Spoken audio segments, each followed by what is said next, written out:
never find nobody like my kind. You know, YouTube, you gotta love those tolerant preaching liberals. You know what? I think I see some over there preaching right now. Tolerance, tolerance, we want tolerance, tolerance, tolerance, we want tolerance. Now, one must ask themselves, is it true tolerance that they're really after, or is it their very own definition of tolerance? Let's find out. Now, keep in mind, the definition of tolerance is a fair, objective, and permissive attitude towards those whose opinions, practices, race, religion, nationality, or etc. differ from one's own. Freedom from bigotry.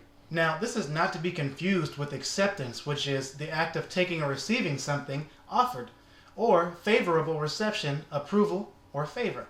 The act of assenting or believing, acceptance of a theory, the fact or state of being accepted or acceptable, favorable. Oh, we tolerate crap on a daily basis, but we do not have to accept stuff. Learn the difference between the two. That being said, let's see that wonderful liberal tolerance. Jesus, protect us from your followers. That was the message on a banner unfurled by homosexual activists Monday morning. Worse yet, worshipers like Carrie Vaughn were accosted by demonstrators. Called me a bitch, a bigot. During the service, angry gays pounded on doors to the sanctuary, frightening young and old alike. Okay, I highly doubt the homosexuals need protection from the Christians, but I do believe the Christians need protections from the homosexuals. Because police protection was minimal, activists were able to deface the church building and vandalize property. The question here is, why was police protection so minimal? Let's find out. Captain Rich Carnes told CBN News that under some circumstances, the politics of the liberal Board of Supervisors does impact police operations. In reality, there is some politics that are going to override, what might occur. Excuse me, what was that? I couldn't quite hear that. Of the liberal Board of Supervisors.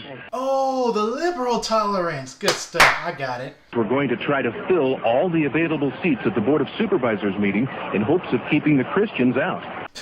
Tolerance. As a result, Christians immediately marched to City Hall with police escort, then waited outside the chambers alongside homosexuals for the doors to open. Okay, let's see what happens when the homosexuals try to stir stuff up.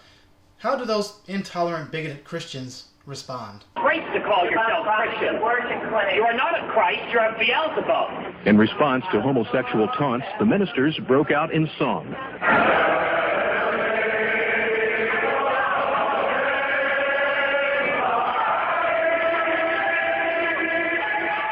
Man, how dare those intolerant, bigoted Christians try to bring the atmosphere back down in song. How dare them. Now, watch your television carefully as a man with glasses in the lower right part of your screen spits into Sheldon's face.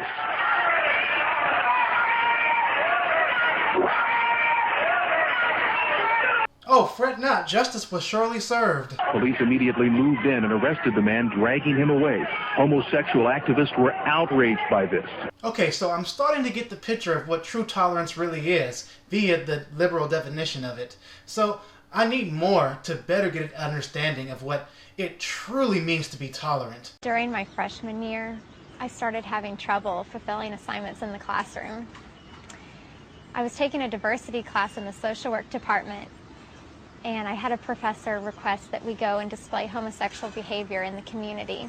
When she entered the social work department at the university, she was given an assignment to have a homosexual experience and to write a paper on that. Well, Emily did not have the experience, but she did go ahead and write the paper as if she did.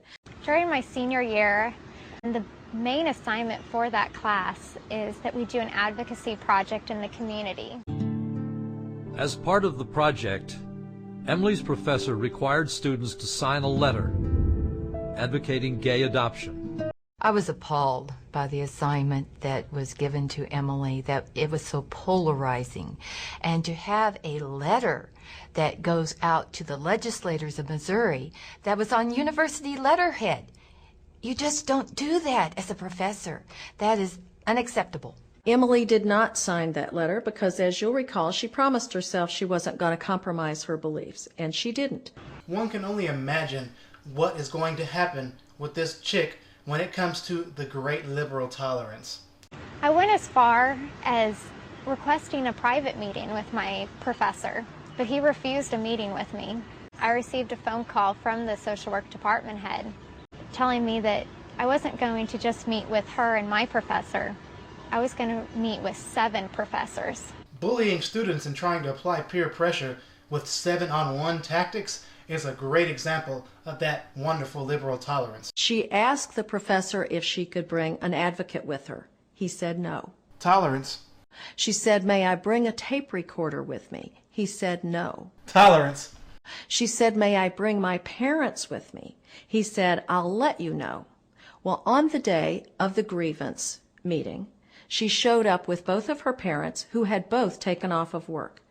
That faculty did not let her parents in. Tolerance. Her parents sat outside that room for 2.5 hours while that young lady was interrogated. Oh, but fret not, my friends. Justice was served once again.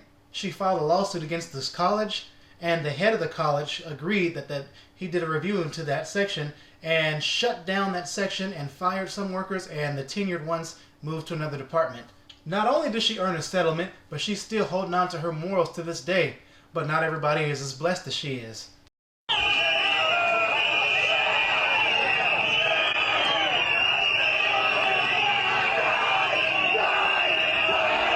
While the ignorant homosexual in the background is screaming, "Die, die, die," each one of these Christians that only did nothing but sing on the street, a public street mind you, had to have their own police escorts. 1 escort per person. That's how bad it got.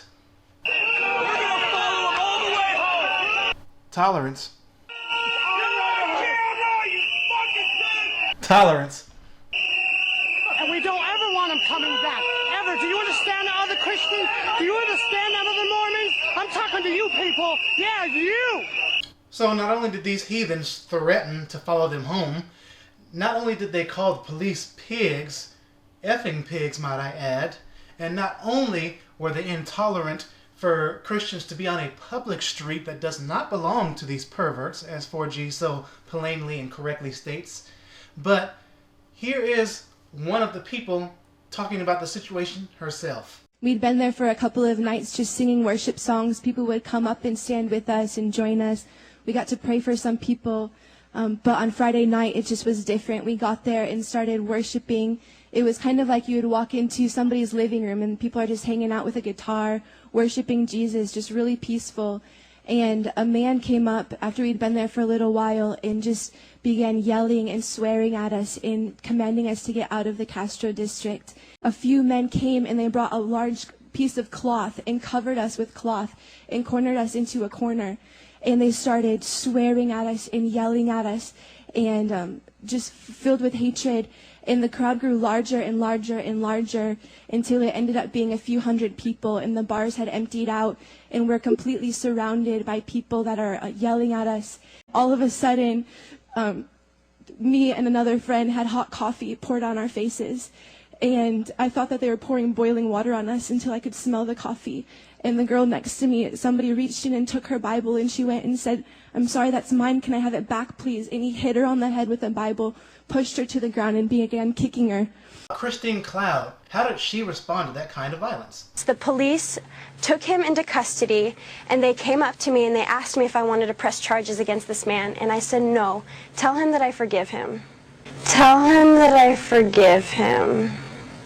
You know, I really can't stand intolerant, bigoted Christians that forgive people instead of causing a ruckus and fighting back and doing all that kind of stuff. You know, I just can't stand those people.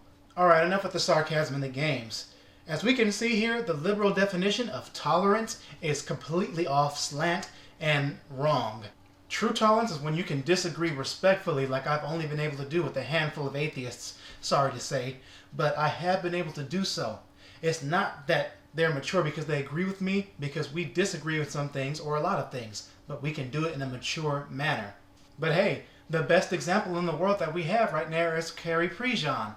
Look at, she said no disrespect to anybody, but I feel this way. And everybody and they mama and they grandma and they daddy attacked her for respectfully disagreeing. So by definition, who are the real bigots? Yes, you are liberal bigots. Yes, you are. You never find nobody like my kind.